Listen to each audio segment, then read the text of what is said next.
नहमदुहु व नुसल्ली अला रसूलिहिल करीम अम्मा बाद फ़ाऊज़ु बिल्लाहि मिनश शैतानिर रजीम बिस्मिल्लाहिर रहमानिर रहीम।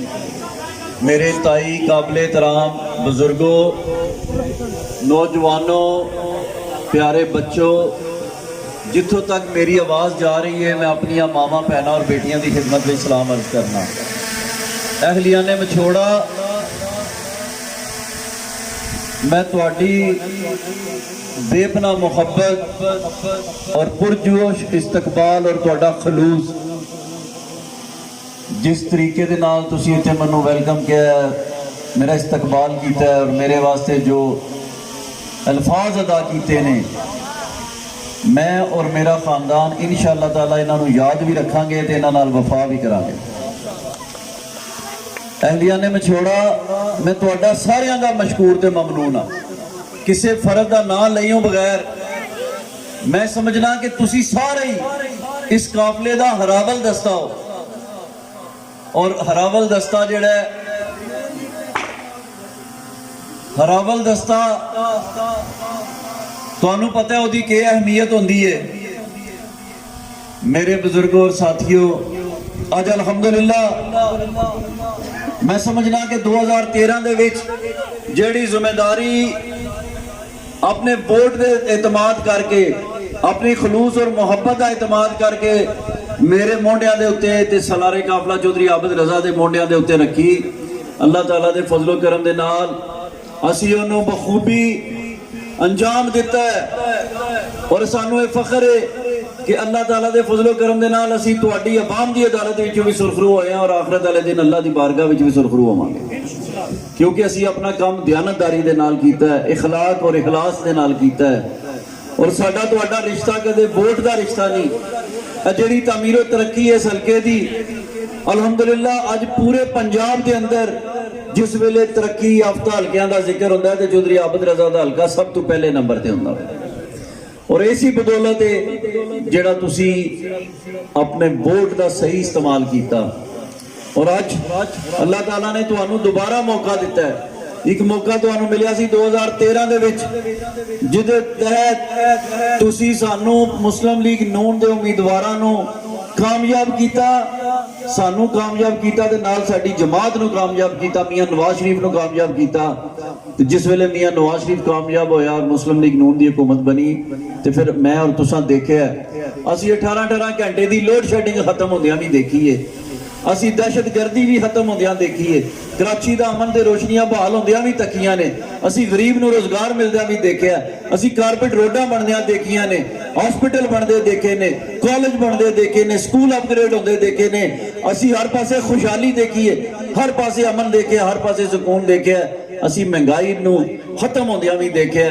ओही मियां नवाज शरीफ की हुकूमत जिहड़ी तुहानू 12 रुपए यूनिट बिजली देंदी सी, ओही मियां नवाज शरीफ की हुकूमत जिहड़ी तुहानू 50-55 रुपए किलो चीनी देंदी सी, 35 रुपए किलो आटा देंदी सी, तुहानू 65-70 रुपए लीटर पेट्रोल पे लभदा सी। मुल्क के अंदर मईशत का पहिया चल रहा सी और ओहदे असरात आम आदमी की जिंदगी के उत्ते भी सन। और तुसी देख रहे हो कि अल्लाह ताला दे फजलो करम दे नाल 13 तो 18 का जिहड़ा दौर है पाकिस्तान की तारीख का सुनहरी दौर है, जिहदे अंदर हजारां लखां लोगों नूं नौकरियां लभियां, रोजगार हर तबके दा, हर तबका खुशहाल सी।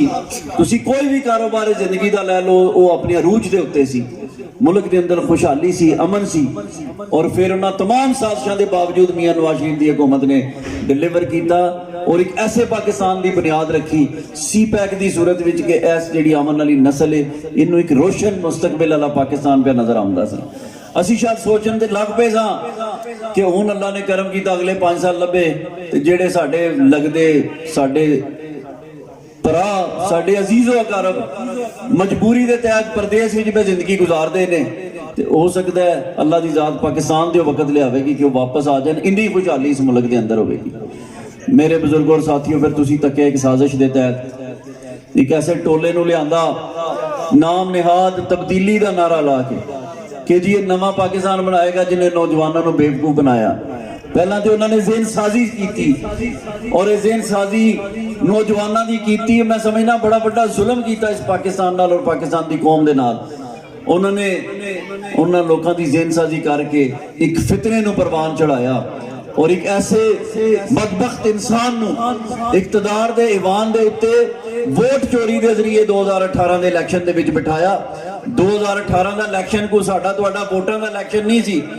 RTS जिस वेले उन्होंने तकिया के नतीजे किस तरह के आवन लग पे ने ते RTS सिस्टम है जिहड़ा इंतखाबी अमल दे विच जिहदा मरकजी किरदार सी उन्होंने बंद कर दिता ते फिर अपनी मर्जी के नताज तुहाडे सामने लाला अफजल मरहूम अल्लाह ताला उन्होंने मगफरत फरमाए उन्हों दी वो कहते हैं निजाम जी कि मैं ते अपने चढ़ियावला पोलिंग दा मैं फौजियां अंदर उन्होंने रौला बन गया रिजल्ट नहीं सन देंदे कहते मैं बाहरों मैं कुंडी ला दी मैं रिजल्ट देना जे ते जाना जे और वो तुहाडे सामने उस इलैक्शन के नतीजे विच जिस बदबख्त आदमी नूं बिठाया फिर तुसी देख लो उन्हें इस मुल्क दे नाल की कीता।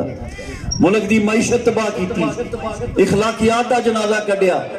फिर नाल वो कहंदा सी कि मैं रियासत मदीना बनावांगा, अदल दा निज़ाम कायम करांगा, इंसाफ दा निज़ाम कायम करांगा। ते साडे जिहड़े ओवरसीज पाकिस्तानी भरा ने वो कहंदा सी जिस वेले मेरी हुकूमत आवेगी इन्ने को डॉलर बाहरों टोरनगे कि मैं वो पैसा चुक के IMF के मुंह ते मारांगा, इस कौम नूं कर्जे तो निजात दिवावांगा। और पता नहीं करोड़ां नौकरियां दे वादे, लखां घरां दे वादे। ते फिर तुसी देखिया इदारियां दी मजबूती दे वादे, कानून साजी, आजाद खारजा पॉलिसी, ते वो सारा कुछ उन्हें मुल्क दा बेड़ा गर्क करके मईशत तबाह करके 3.5 साल दे विच 14,000 अरब कर्ज लैके इस मुल्क दी मईशत नूं दिवालिया करके ते पाकिस्तान नूं तकरीबन दिवालिया दे किनारे ते छड्ड के मैं सलाम पेश करना उन्हां तमाम सियासी कुवतां नूं, उन्होंने मजहबी क्यादत नूं तो पाकिस्तान के अंदर वसन वाले तमाम सियासी जमातों के कायदीन जिन्होंने आख्या जी इहदियां गुनाहां दा बोझ चुक के रियासत नूं बचा लो, अपनी सियासत दाऽ ते लगदी है ते लग जाए। चौधरी शबीर अहमद जिंदाबाद, चौधरी अहमद रजा जिंदाबाद, मुस्लिम लीग नून जिंदाबाद। इस मुल्क के जमहूरीयत का हुसन है, इख्तलाफे राय का हक हर किसी नूं हासिल है। असीं किसी ते तनकीद नहीं करते कि कौन केड़ी जमात नाल है, केड़ा मजहबी जमात नाल है, केड़ा सियासी जमात दे नाल है, लेकिन यह चंद तलख हकीकतां ने जिन्हां नूं सानूं मनना पैंदा है ते जिहदा जिक्र भी करना पैंदा है। वो किसी नूं पसंद आवन या ना आवन, ये हकीकत है कि इमरान न्याजी ने जिते इस मुल्क की मईशत का बेड़ा गर्क किया है उन्हें अखलाकी कदरां का भी जनाजा कढ़ दिता है। रियासत मदीना का दावेदार फिर अल्लाह माफ करे उन्हें इस किस्म के लोगों की तरबियत की है कि रोज़ा रसूल का भी तकद्दस उन्होंने लोगों पर माल किया है। रोज़ा रसूल के उत्ते और उस पाक धरती के उत्ते जाके मक्का मुकरमा और मदीना मुनव्वरा दियां फिजावां दे विच किन्ना भी गुनाहगार इंसान मुसलमान क्यों ना चला जाए वो अल्लाह ताला दे अगे अपने गुनाहां की माफी मंगदा है, इस्तगफार करता है, ओदी रूहानी कैफियत में चला जाता है। इस इंसान बदबख्त इंसान ने उत्थे भी चोर चोर दे नारे लवा के ते क्या हासिल किया, मुल्क दा ना बदनाम किया। पूरी दुनिया आलम इस्लाम दे ममालिक जिहड़े ने उन्हें कहा किस किस्म के लोग ने, वो केड़े मुल्क तू आ गए ने जेड़े रोज़ा रसूल दा तकद्दस पे पामाल करते हैं। मेरे बुजुर्गों और साथियों उस वेले दिल खून दे आंसू रोंदा है कि या अल्लाह किस किस्म का टोला इस मुल्क के उत्ते मुसल्लत हो गया। तो फिर तुसी देख लो 14,000 अरब रुपए का कर्ज है, एक इट ना लाई होवे मछोड़े वाले जो लाई ने दसो एक इट का जवाब नहीं दे सकते। 1 इंच मोटरवे दस दिन 1 मेगावाट बिजली पैदा की हो, एक बंदे नूं नौकरी दी हो। हाँ अरबा रुपए लुटे ने। जेड़ा इस चीज का करप्शन 90 दिन के अंदर खत्म करने का दावेदार सी ओदे नक दे थले अरबा रुपए का डाके वजे ने। शुगर स्कैंडल ओदे दौर विच आया, दवाइयां का स्कैंडल ओदे दौर विच आया, खाद का स्कैंडल ओदे दौर विच आया। ते फिर सब तो बड़ा जिहड़ा उन्हें जुल्म किया जो उन्हें ओदा किरदार सामने आया इस उम्र दे विच ओदी नाजेबा गुफ्तगू तुसी सुनी होनी है जिहड़ा साडे नौजवानां ने इस उम्र के हिस्से विच इस किस्म का बद किरदार इंसान तुसी ओदे कोलों तवक्को करदे हो कि उस मुल्क नूं ठीक करेगा। और फिर सानू मगरबी जमहूरीयत का दर्स देने वाला तुसी तकिया किधर गई ओदी मगरबी जमहूरीयत। जिस वेले अदम एतमाद आई है तो फिर नसदा छुपदा रहा है तो फिर जलील हो के इकतदार दे विचों निकलिया ते निकल के ते फिर इस कौम जज्बाती कौम नूं इस कौम का मसला ही है कि इन्हों जज्बाती नारा चाहिए बस। और फिर तक लो लोगों को पिछे ला के उस मखसूस किस्म के लोगों और वो अल्लाह के फजलो करम दे नाल सानिया 9 मई तो बाद यह फितना जिहड़ा इंशाअल्लाह ताला पाकिस्तान के अंदर हमेशा लिए कुचल दिता जाएगा। क्योंकि पाकिस्तान इहदा मुतम्मल नहीं हो सकता कि अपने मुड़े तेरे उत्ते यहूदियों के घर मजे करन लंदन बह के इत्थे गरीब के बच्चों तू कवें कि फौजी तनसीबात के उत्ते हमले करो। GHQ ਦੇ ਗੇਟ ਟੱਪ ਕੇ ਅੰਦਰ ਟੁਰ ਜਾਓ, ਕੋਰ ਕਮਾਂਡਰਾਂ ਦੇ ਘਰਾਂ 'ਚ ਵੜ ਕੇ ਤੇ ਉਹਨਾਂ ਦੇ ਉੱਤੇ ਮੁਕੱਦਮਾਤ ਬਣਨ, ਆਪਣੇ ਮੁੰਡੇ ਤੋਂ ਬਚਾ ਕੇ ਤੇ ਉੱਥੇ ਇੰਗਲੈਂਡ ਭਾਲੇ ਨੇ। ਅਜੀਬ ਹੀ ਕਾਨੂੰਨ ਹੈ, ਅਜੀਬ ਇਨਸਾਫ ਹੈ, ਔਰ ਅਜੀਬ ਉਹ ਲੋਕ ਨੇ ਜਿਹੜੇ ਇਹਨੂੰ ਮੰਨਣ ਵਾਲੇ ਨੇ। ਮੇਰੇ ਬਜ਼ੁਰਗੋ ਔਰ ਸਾਥੀਓ, किरदार जिहड़ा वो बहुत बड़ी चीज़ है। अज अगर अल्लाह ताला ने खलके खुदा के दिलों के विच मेरी और मेरे खानदान की मुहब्बत पाई और आबद रजा की मुहब्बत है, तो साडे किरदार नाल है, अमल नाल है, क्योंकि अमल से जिंदगी बनती है, जन्नत भी जहन्नम भी, ये खाकी अपनी फितरत में ना नूरी है ना नारी। अमल नाल ही सारे काम होंदे ने। अल्लाह ताला सानू सारियां नू अमल दी तौफीक अता फरमाए। सिर्फ एक दो गल्लां करांगा, साडे मुखालफ उम्मीदवार भी तुहाडे सामने ने, उन्हां दा किरदार भी तक लो। एक किरदार की झलक तुसीं अज तो कुछ अरसा पहले कोटले देख ली होनी है, जिस वेले सिविल अस्पताल तख्ती लान आया तो फिर जुत्तियां सट के तू निहत्ते अवाम को पत्थर खा के नसिया। 56 कलाशन कोफा वाले ते जो उन्होंने हालात तके दे, जिस तरीके लड़खड़ाते ते डिगदे ढहंदे घर पहुंचे होने ने। मेरे बजुर्गों साथियों, इन्हों का यह ही किरदार जे, ऐस कमाश दे ही लोग ने। इन्हां कोलों तुसीं किहड़ी अच्छाई की तवक्को कर सकते हो, क्योंकि अल्लाह ताला ने सानू अकल दिती है, फहम दिते है, असी अच्छे और बुरे की तमीज़ कर सकने हैं। तो फिर अज तुहानू अल्लाह ने मौका देता है कि 8 फरवरी वाले दिन अच्छे और बुरे की तमीज़ करो, हक और बातल दे विच ते फर्क नू समझो और उहदे मुताबिक अपने ज़मीर की आवाज़ के उत्ते लब्बै कह के वोट दिओ। वोट कौम की अमानत है, बड़ा बहुत बड़ा फरीज़ा है जिन्होंने तुसीं सारा अंजाम देना है। और वोट खुदारा गली नाली रोडां दे उत्ते, स्कूलों के कॉलेजों के वादियां दे उत्ते, सुई गैस दे वादियां दे उत्ते किसी पैंच दे आके सौदा ना करियो वोट का। वोट तुहाडे ते उत्ते बड़ी वड्डी जिम्मेदारी है, तुहाडे मुंडियां दे उत्ते। तुहाडे दिते हुए वोट नाल ना सिर्फ असी नवामी नुमाइंदे मुंतखब होना, बल्कि उस जमात ने मुंतखब होना है जिन्हें इस मुल्क दे विच हुकूमत बनानी है, और उस हुकूमत की पॉलिसियां की बदौलत इस मुल्क ते इस कौम ने तरक्की करनी है।